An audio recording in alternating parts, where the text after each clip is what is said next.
لک الحمد والمنہ وعلی نبیک الصلاۃ والتحیہ۔ حضرت حسن مصنع رضی اللہ تعالیٰ عنہ نے جناب مسور بن مخرمہ کی بیٹی کا رشتہ مانگا۔ جناب مسور بن مخرمہ نے حضرت حسن مصنع سے ملاقات کی اور ان سے کہا کہ آپ سے تعلق جوڑنا، آپ سے رشتہ جوڑنا، اس سے بڑھ کر مجھے کوئی بات عزیز نہیں ہے، لیکن آپ کے نکاح میں امام حسین کی بیٹی ہے، سیدہ فاطمہ زہرا رضی اللہ تعالیٰ عنہا کی پوتی ہے، اور میں نے رسول اللہ صلی اللہ تعالیٰ علیہ وسلم کو فرماتے سنا، فاطمہ تو بضعۃ منی یقبضنی ما یقبضها او کما قال رسول اللہ صلی اللہ تعالیٰ علیہ وسلم، فاطمہ میرے جگر کا ٹکڑا ہے، جو چیز فاطمہ کو اچھی نہیں لگتی وہ چیز مجھے اچھی نہیں لگتی، جس چیز کو فاطمہ ناپسند کرتی ہے وہ چیز مجھے ناپسند ہے۔ اگر میں اپنی بیٹی کا رشتہ آپ کو دے دیتا ہوں، آپ کے پاس فاطمہ زہرا رضی اللہ تعالیٰ عنہا کی پوتی ہے، تو میری بیٹی کی وجہ سے ان کے قلب پر گرانی ہو سکتی ہے۔ اگر سیدہ فاطمہ زہرا کی پوتی کے قلب پر گرانی ہو تو وہ تکلیف سیدہ زہرا رضی اللہ عنہا کو ہوگی۔ اس لیے جناب مسور بن مخرمہ نے معذرت چاہی کہ گو آپ کے ساتھ رشتہ جوڑنا مجھے ہر تعلق و رشتے سے زیادہ عزیز ہے، لیکن وہ کام کہ جس کی وجہ سے سیدہ زہرا کی نسل کے دل پر گرانی کا اندیشہ ہو تو میں وہ کام نہیں کر سکتا۔ یہ صحابی رسول ہے حضرت مسور بن مخرمہ رضی اللہ تعالیٰ عنہ۔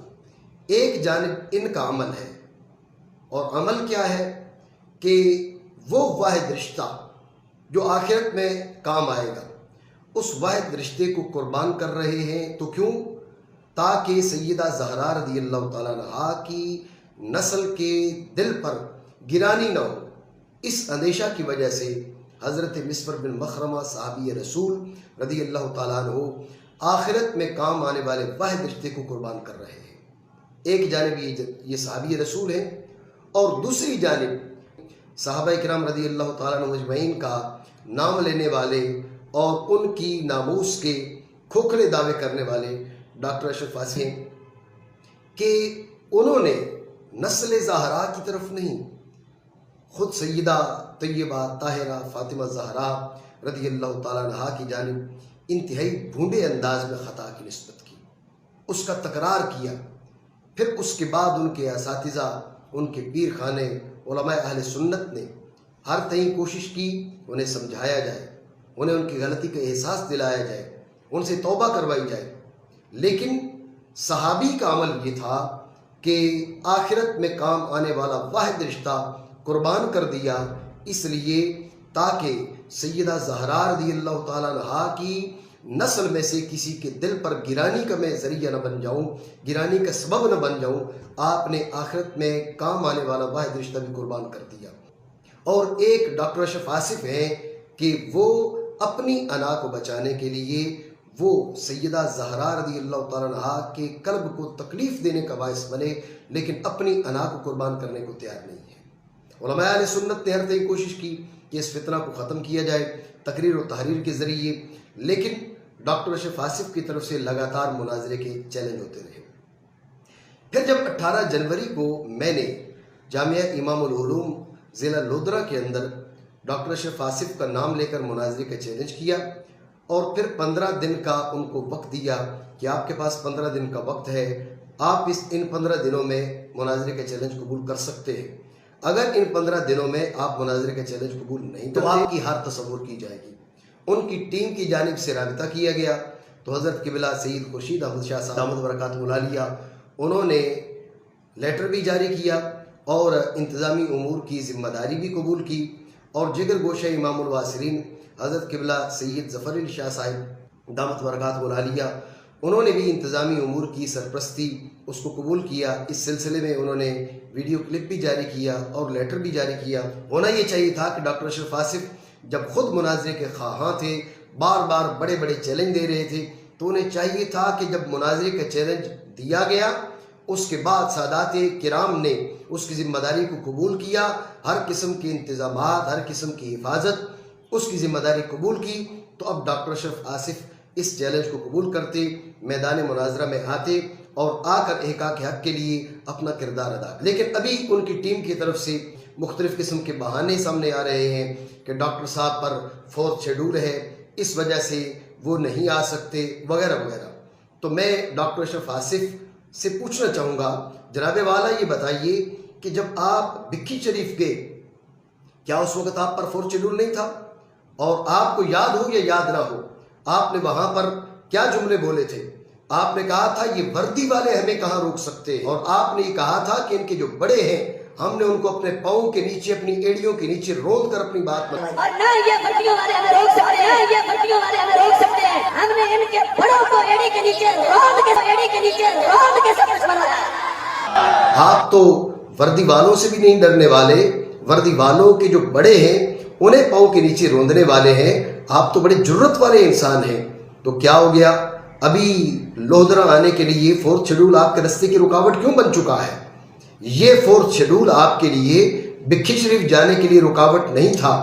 آپ نے تو یہ کہا تھا کہ پورا پاکستان ہمارا ہے، یہ آپ کا روڈ نہیں، پورا ملک ہمارا ہے، پورا ملک ہمارا ہے۔ جب پورا پاکستان آپ کا ہے تو میرے خیال میں لودھرا بھی پاکستان کے اندر آتا ہے۔ آپ لودھرا آنے سے کیوں گھبرا رہے ہیں؟ آپ نے یہ بھی کہا تھا ہمیں قم تک جانا منظور ہے، ہمیں تہران تک جانا منظور ہے، یہاں سے لے کر قم تک، تہران ایران۔ نہ ہم قم والے ہیں نہ ہمارا تہران سے تعلق ہے، ہم وہ ہیں کہ جن کا فیض مدینہ طیبہ سے بغداد شریف آتا ہے، ہم وہ لوگ ہیں جن کا فیض مارحرہ مطہرہ آتا ہے، جن کا فیض بریلی شریف آتا ہے، جن کا فیض گولڑا شریف آتا ہے، جن کا فیض حافظ الحدیث حضرت قبلہ سید جلال الدین شاہ صاحب رحمۃ اللہ تعالیٰ علیہ، اس رستے جو فیض آتا ہے، ہم وہ لوگ ہیں۔ ہم آپ کو نہ قم بلائیں گے نہ ہم آپ کو تہران بلائیں گے، ہم آپ کو لودھرا بلا رہے ہیں۔ میں سندھ سے ہوں، مناظرہ کرنے کے لیے آپ کو سندھ بھی نہیں بلایا جا رہا، آپ کے اپنے صوبہ پنجاب کے اندر بلایا جا رہا ہے۔ والوں کے بڑوں کو ایڑیوں کے نیچے روندنے والے تھے، بتائیے آپ لودھرا کیوں نہیں آ رہے؟ اس قسم کے بہانوں سے یہی سمجھیں گے کہ آپ میدان مناظرہ سے بھاگنا چاہ رہے ہیں۔ اس کے ساتھ ساتھ آپ کی ٹیم نے یہ بھی لیٹر جاری کیا کہ ڈاکٹر صاحب کا ہم پلہ ہونا چاہیے، PhD ہونا چاہیے، انٹرنیشنل یونیورسٹی سے تعلیم یافتہ ہونا چاہیے، حافظ ہونا چاہیے، اور سال ہا سال سے دور حدیث پڑھانے والا عملاً شیخ الحدیث ہونا چاہیے۔ اس قسم کی شرائط آپ کی طرف سے پیش کی جا رہی ہے۔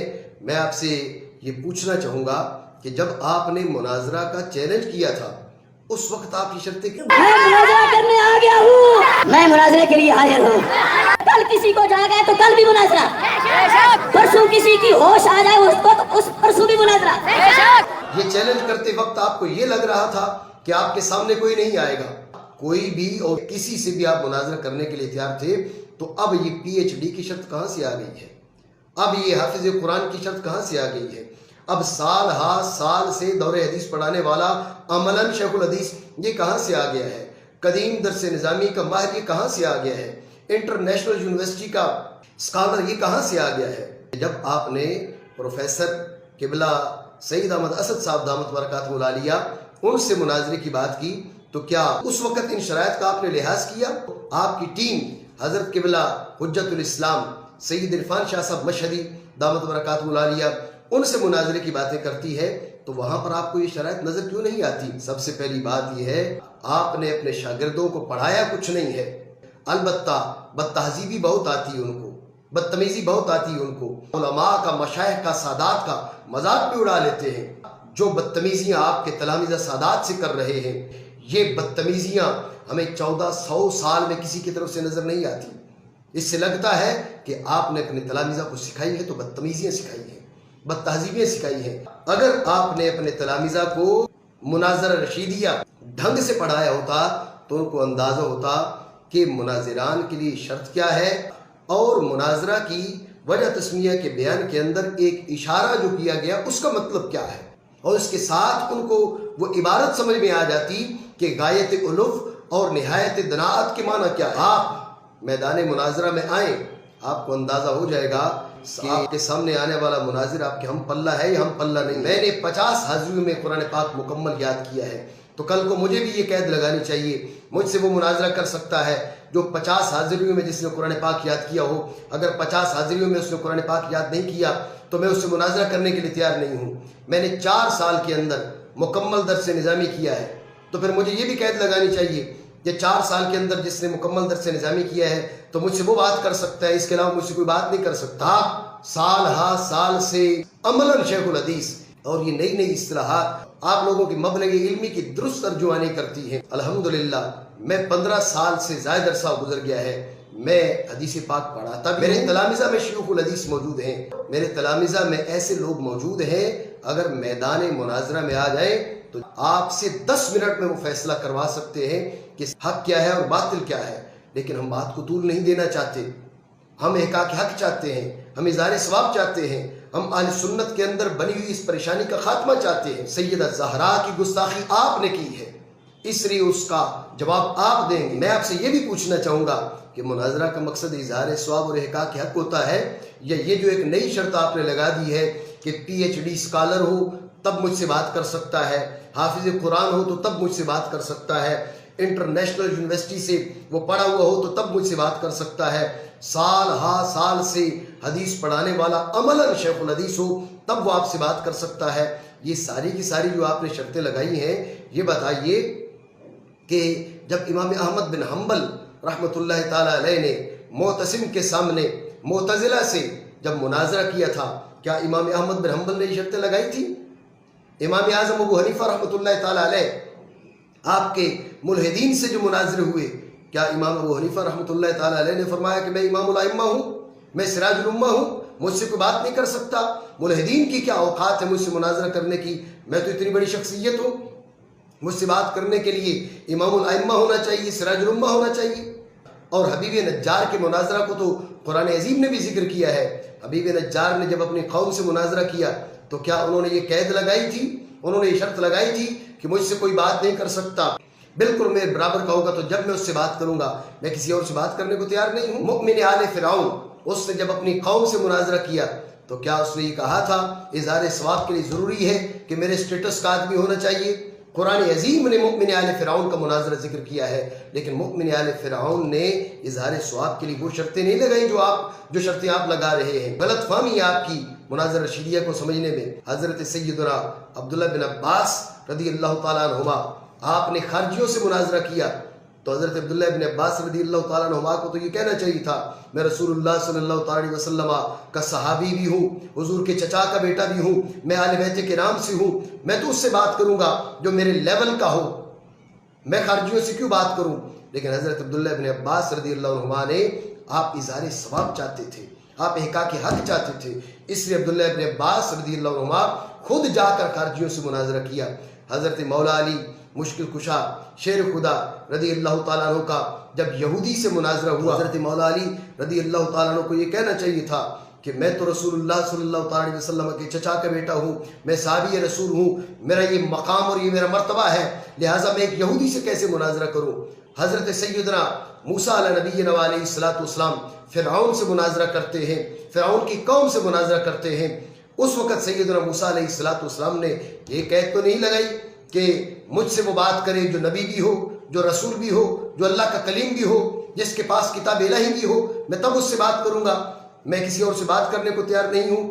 حضرت سیدنا ابراہیم خلیل الرحمن علی نبینا علیہ الصلوۃ والسلام اپنے چچا اپنی قوم سے مناظرہ کرتے نظر آتے ہیں، ایک کافر بادشاہ سے مناظرہ کرتے نظر آتے ہیں. تو کیا سیدنا ابراہیم علیہ الصلوۃ والسلام نے یہ قیدیں لگائی تھی کہ مجھ سے مناظرہ کرنے کے لیے خلیل الرحمن ہونا چاہیے؟ اگر خلیل الرحمن نہیں ہوگا تو میں اظہار ثواب نہیں کروں گا، میں حقاق حق نہیں کروں گا. میرے آقا جناب محمد الرسول اللہ صلی اللہ تعالیٰ علیہ وسلم کے سامنے یہود آتے ہیں، یہود سے مناظرہ ہوتا ہے میرے آقا علیہ الصلوۃ والسلام کا. تو میرے آقا علیہ الصلوۃ والسلام کو تو یہ کہنا چاہیے تھا کہ میں سید الانبیاء ہوں، میں تاجدار انبیاء ہوں، میں سید عالم ہوں، مجھ سے کوئی بات نہیں کر سکتا. یہود کی کیا اوقات ہے مجھ سے بات کرنے کے لیے؟ اظہار ثواب کے لیے ضروری ہے کہ مجھ سے جو بات کرے میرے اسٹیٹس کا ہونا چاہیے. یہ جو آپ شرطیں لگا رہے ہیں، اگر آپ میدان مناظرہ میں آ جاتے ہیں تو آپ کو اندازہ ہو جائے گا کہ آپ کا مقابل مناظر آپ کا ہم پلہ ہے یا آپ سے فوق ہے. لیکن ہم سمجھتے ہیں کہ آپ میدان مناظرہ سے بھاگنا چاہتے ہیں، آپ رائے فرار اختیار کرنا چاہتے ہیں۔ پہلے آپ نے چیلنج کیے مناظرے کے، اور آج جب مناظرے کی بات آئی ہے تو آپ کی طرف سے اس قسم کی باتیں سامنے آ رہی ہیں۔ ہماری گفتگو آپ سے ہے، مناظرہ آپ سے ہوگا، 2 فروری تک کا آپ کو وقت ہے۔ اگر 2 فروری تک آپ مناظرہ کا چیلنج قبول نہیں کرتے، ہم آپ کی ہار تسلیم کریں گے۔ آپ کے کسی شاگرد سے ہماری کسی طرح کی کوئی بات نہیں۔ Truth TV